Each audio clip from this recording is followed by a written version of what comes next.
Hello guys and welcome to episode number 8 of my Losc Lille career mode. Before I continue on, drop a like, subscribe, and leave feedback in the comments down below, and everything does help. We are changing the difficulty back to professional for a while because world class seems to be a bit too hard for me and a bit too boring, which makes the footage less exciting as nothing really happens.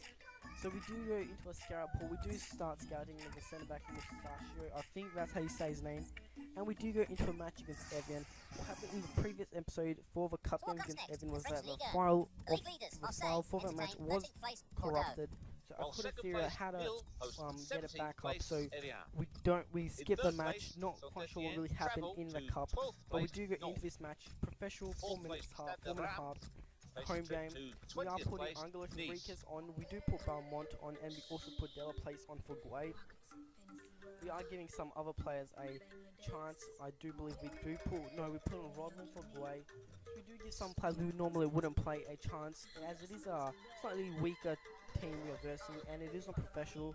So hopefully we do get a very nice score. Sorry for that footage is a bit too long than what I normally hope for. These 12 minutes, around 12-13 minutes long. Hopefully the other episodes will be slightly shorter, as there are 3 games in this episode. Hopefully trying to get the season to go fast, go by a lot quicker. But we do get a foul in the 8th minute. Not quite sure why it was really given. It wasn't too hard. Risky going in like that. He slightly just hacked his ankle a bit, but nothing will happen. Martin isn't playing this match, but we do give this free kick to Belmont. He does have the second best free kick stats on the team, I think it was. So Belmont lines up from 29 yards out, puts just 2 bars of power, and pulls the top corner. The keeper could not have done anything about that. It was perfectly placed, and Marvin Martin scored a goal similar to this, exactly from the same place, I do believe, and exactly the same place he shot at against AS Monaco, which did give us a goal again. Belmont does give us the lead. His first goal of the season in the 10th minute at home. But as you can see, the crowd is going crazy out of that. And I don't skip this footage or edit it, so straight from kickoff, they do have the ball. They pass it to Tavia, who manages the ball intercepted from Henriquez. We get unlucky as the ball does land back to them. But are on the attack down the left-hand wing. Karachi does well to win the ball, passes it to Rodman, who gets the ball intercepted, and they are on the attack again. Karachi does well again, but the ball still lands to them, so the ball's everywhere, but it's always never landing to us. Belmont is there to pick it up. He does pass the ball forward to Angelo Henriquez, who does well to sprint past a couple of defenders. That is the professional defending for you, not so well. If that was world class, would be a lot harder. He just fake shotting to go on his right foot, get some bit of space, and once he has a bit of space, he's going to power it past the keeper into a back left, back right corner that was. Nothing the keeper could have done about that.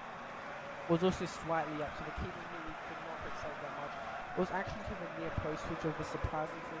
That is his 5th goal in League One so far this season, and even though he has played less goals in a row, he has also scored, I think, the same amount of goals, maybe more, maybe slightly less, which is a surprising thing. And the next piece of play comes in the 46 minutes, straight from halftime.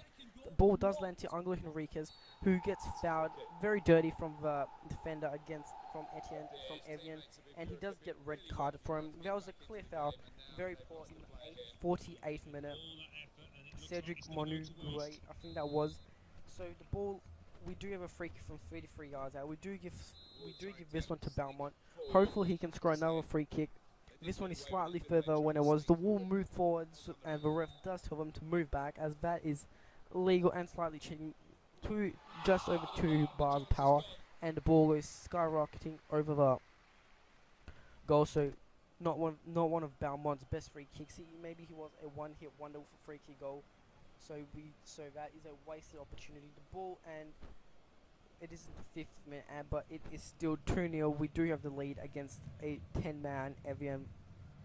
The keeper kicks it out, but we do win the ball, and it lands to Belmont, who passes it to Henriquez, who does a nice chip dribble over to the right-hand side where it accomplishes, and a quality touch and an even better finish makes it 3-0 in the 52nd minute.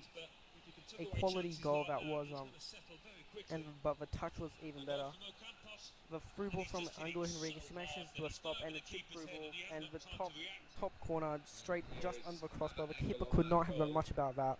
The keeper did slightly move forward, so he was off balance while he was going for the jump, and it goes basically straight between his hands. Ocampos gets his seventh goal in the league, even though he is a right winger. So very nice stats from the young man. And in the 74th minute, Origi is on the ball. He does a couple step overs, angles his run, gets in a whole bunch of space, and then just powers it past the keeper near post. 4-0 in the 75th minute. Quality goal, gets his third goal of the season. It is 4-0 in the 70th minute, and nothing came in the match after that moment and time. So we do win 4-0 against the 10-man Etienne. We did have 11 shots on goal, 7 being on target, and we did have slightly better possessions than them. And now we go into probably our second biggest or our biggest game so far of the season against PSG. It is an away game, and we are playing a professional. It is rainy, and we do have our strongest team possible against the PSG. A very strong team, but hopefully on professional they will be slightly weaker. And the first piece of play comes in the 42nd minute, where Rowe passed it out wide. The ball goes back to Rowe, who does well to get past the defender. A nice touch out wide, gives the ball to Guay, and Guay powers it past the keeper in the far left corner. Slightly above where the keeper had his hands placed, and we do get the lead in the 43rd minute. Guay giving us the lead. Now, the keeper really could not have done much about that, and we have scored goals like those in the past 12 times, and Guay gets his third goal so far of the season. And nothing happened in the match after that goal. We do win the match 1-0 against PSG. A very challenging match. Was the only real decent highlight. We did have slightly worse possession, but we did have 9 shots on goal with 5 being on target. And most importantly, we did get 3 points, which means we are now 1 point ahead of Marseille, who seem to be our biggest opponents so far. They are quite strong. They do have a nice team, so I don't believe they will be signing or giving us any players in the January transfer window. And now we do have a game against Lens. I did simulate this match as Lens were quite low in the table, and we do have a very strong team, hopefully strong enough to beat them, even though we are simulating. But there is a risk when you simulate, as anything can happen. Well, we do get the lead in the 24th minute with a Campos, but as I said, anything can happen, and we do get an injury in the 40th minute from Rowe. Barca gets a red card as well, so those are the risks you take when you simulate. Hopefully Rowe is not out for too long. Hopefully it is a short injury, but we'll just have to see after we read our email. He will be out for 7 days, so not a very long time, which is great. And we also do receive some emails that Guay wants to play a lot, that Guay's happy about his game time. We do receive a international offer from Poland. We do reject it, as I'm not interested in playing any matches. Beria wants to get sold, so hopefully I will transfer list them. And we do have a game against Toulouse now, so we do have to swap out Barca for, as he did get a red card. So in his position we play Beria, a right back, so hopefully he can play there. He did want to play a lot of matches, so hopefully he's happy now. We do have Mendes playing left wing, and we are playing Origi in the centre forward role, false 9 position. Hopefully he can play a lot better there. He hasn't been getting as much goals for us so far this season, and he hasn't been improving his overall at all. As you can see, we're currently first place. Toulouse was slightly lower, but Ben Yedder is the top goal scorer of the league. A player that we were interested in, but we didn't really make an offer as he was going to be expensive. Braithwaite is starting, a player who we were interested in, but we do take the lead in the 10th minute with Belmont. We then double the lead in the 36th with Beria, and Mendes makes it 3-0 in the 47th minute, and that is how the match ends. Mendes does get his second in the 79th minute, as they did get a red card later on in the match. So that's 2 wins from 2 simulated matches. I usually hate simulating matches, but as we are so close to the January transfer window, I thought it was the best thing we could do to get there quicker, because probably there would have been 1 or 2 more episodes, and the videos would have been a lot longer if we did have to play those 2 matches. But we now go into the biggest game of the season so far against Marseille. We're currently in 2nd place, but before that we do start scouting Mustafi once again, a player I was looking at the start of the season, but he did recently arrive from his club. So hopefully we will be able to sign him now in the January transfer window, but I still don't my hopes aren't that high, as he is a quality player. He will be expensive, and I really don't think he would like to go to League One. But we are top of the table. We do have a game in hand, I think it was, against Marseille are very strong. They're having a very brilliant season so far. We are going to be playing this match on professional, and we are using the strongest lineup possible. So we do put Karacha in left, in right back where we normally would play. We do put Barca on for Beria, as Barca is an actual centre back, and he is a lot better rated than Beria. So we do manage to keep Origi in the centre forward role, as he did play well when we did simulate the matches, and we are also playing Mendes in the left wing role, as we thought we would need a lot more pace to counter Marseille, as that'll be our only chances. And Origi does get the ball out wide to Mendes, exploiting the pace with that, which is the reason why I play them. But Mendes has a great false stop, shoots the ball well, fake shot to get inside, has a bit of space, and then just powers it past the keeper, bottom right hand corner. Too much speed on the ball, and the keeper could not save it. So we are given the lead in the 21st minute. But in the 62nd minute, Payet is on the attack. He crosses the ball in deep. Thauvin does win it. He does manage to stop the ball, holds it well, and then crosses in. A very nice clearance, some poor defending. The ball goes straight to him, bouncing all over the place. But they do manage to equalize it, and Bulla manages to make a 1-1, and that is how the match ends against Marseille.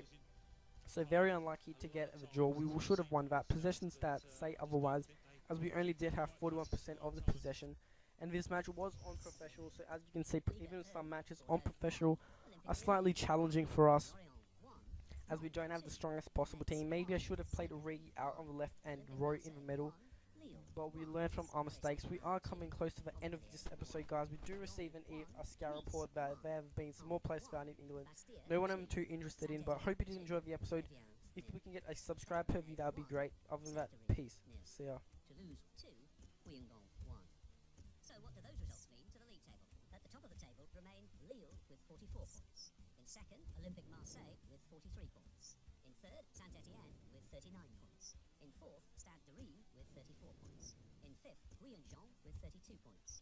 In sixth, Stade We Rennais go straight into our emails to see what we have. We have a scout update from England. We do find some more players. No attackers, some midfielders, but no one that I was really interested in.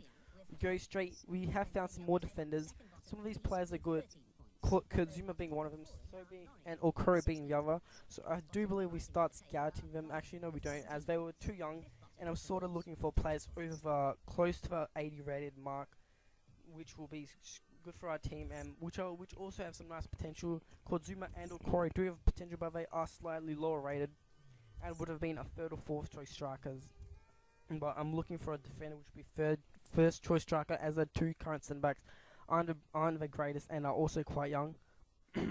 But now we do receive an update from France. There are some attackers, but no one that's really caught my attention. We also do receive some midfielders, but once again they aren't brilliant. And in our defence, Origi, Umtiti and Marquinhos have finished being scouted. And we are closing in on the January transfer window. The transfer market is open. We do receive an email from our sort of board of directors. We are coming to the end of this episode, guys. A like would be great. A subscribe per view, which would be awesome. Other than that, peace. See ya.